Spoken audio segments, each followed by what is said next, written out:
Recapped here. Today I'm going to show you an American heist thriller film called Inside Man.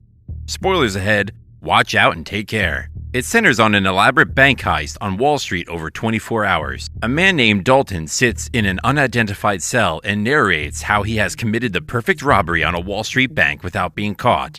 In New York, masked robbers dressed as painters and using variants of the name Steve as aliases seize control of a Manhattan bank and take the patrons and employees hostage. Dalton walks into the bank first and knocks out the cameras, and the well-orchestrated plan has them knocking people down and securing the bank within minutes. A police officer walks up to the door when he sees smoke emitting from the building, but before he calls for backup, Dalton points a gun at him and informs him that he has hostages inside.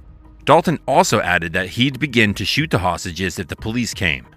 Police surround the bank, and detectives Keith Frazier and Bill Mitchell take charge of the negotiations. Frazier is a veteran cop who's much too smart to work for the police, but he has a small internal affairs matter hanging over his head that he probably had nothing to do with, as he will keep on insisting until the end.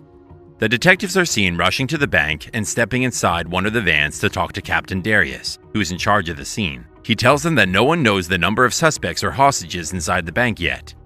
They are separated into bank employees and everyone else on the other side. The robbers rotate the hostages among various rooms and occasionally insert themselves covertly into the groups. Dalton instructs the hostages to take their keys and phones out of their pockets or handbags and hold them in the air to be collected by his associate. One of the bank employees doesn't comply and claims he left his phone at home. Dalton calls his number from another employee's phone and it rings in his office, and this makes Dalton angry. He takes the man into the office and beats him mercilessly, making an example of him to anyone who try to play smart. They divide the hostages into groups and hold them in different rooms, forcing them to don painters' clothes identical to their own. They also take turns working on an unspecified project involving demolishing the floor in one of the bank's storage rooms. Dalton, the leader of the robbers, demands food, and the police supply them with pizzas whose boxes include listening devices. The bugs pick up a language that a worker identifies as Albanian. They discover that the conversations are propaganda recordings of deceased Albanian leader Enver Hoxha, implying that the robbers anticipated the attempted surveillance. When Arthur Case, chairman of the board of directors and founder of the bank, learns of the robbery taking place, hearing the news makes the case very nervous, so he hires a high-power broker, Madeline White, to find a way to protect his very important family heirlooms held inside a safe deposit box within the bank. She gives him one rule, however, that if he does decide to tell her what's inside the box, even though he doesn't need to, and if Case lies to her, her promise of discretion as well as their agreement will be void. Case doesn't lie, but doesn't tell the truth either. He simply wants her to make sure the contents of the box are safe, saying that they either stay in there or disappear. White arranges a conversation with Russell, who allows her to enter the bank and inspect the contents of the box, which include documents from Nazi Germany. Dalton implies that Case started his bank with money that he received from the Nazis for unspecified services, resulting in the deaths of many Jews during World War II. Whiten tells Dalton will pay him a substantial sum if he destroys the contents of the box.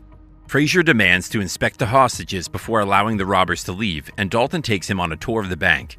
As he is being shown out, Frazier attacks Russell but is restrained by another of the robbers. Afterward, he explains that he deliberately tried to provoke Dalton and judges that the man is not a killer. However, this is seemingly disproven when the robbers stage an execution of a hostage. The execution prompts an emergency services unit team into action. They plan to storm the bank and use rubber bullets to knock out those inside. The bank robbers placed a microphone inside the drawer with the message that was given to the police so they could hear what the police were saying. By listening to what the police were saying, they could prepare themselves moments before the police would enter the bank. When the police enter the bank, the robbers, excluding Dalton, blend in with the hostages because everyone is dressed the same and exit the bank. The police detain and question everyone but are unable to distinguish the identically dressed hostages from the robbers. A search of the bank reveals the robbers' weapons were plastic replicas. They find props that show that the hostage execution was in fact faked, and no money or valuables appear to have been stolen. With no way to identify the suspects and unsure if a crime has even been committed, Frazier's superior orders him to drop the case. Now, here's a big surprise. The reason why the robbery took so long and no money was stolen is because Dalton and his colleagues were building a fake wall so that Dalton could hide behind it for a few days. What Dalton and his colleagues stole was the contents of the bank chairman's box, an important document that links him to the Nazis, which made him a lot of money during World War II, and some diamonds. Frazier, however, searches the bank's records and finds that safe deposit box number 392 has never appeared on any records since the bank's founding in 1948. He obtains a search warrant to open it.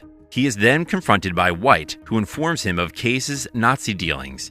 She attempts to persuade Frazier to drop his investigation, but he refuses, playing a recording that he had surreptitiously made of an incriminating conversation that had taken place earlier between the two of them.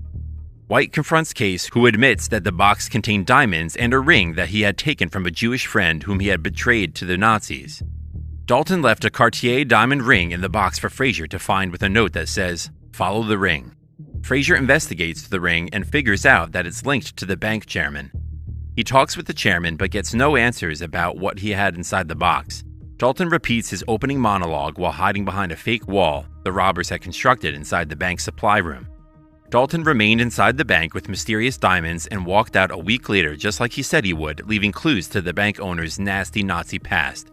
This required a lot of luck to pull off after they retrofitted the stockroom. It's ridiculous that no one noticed the room was smaller. He emerges a week after the robbery with the contents of Case's safe deposit box, including incriminating documents and several bags of diamonds. On his way out, he bumps into Frazier, who does not recognize him.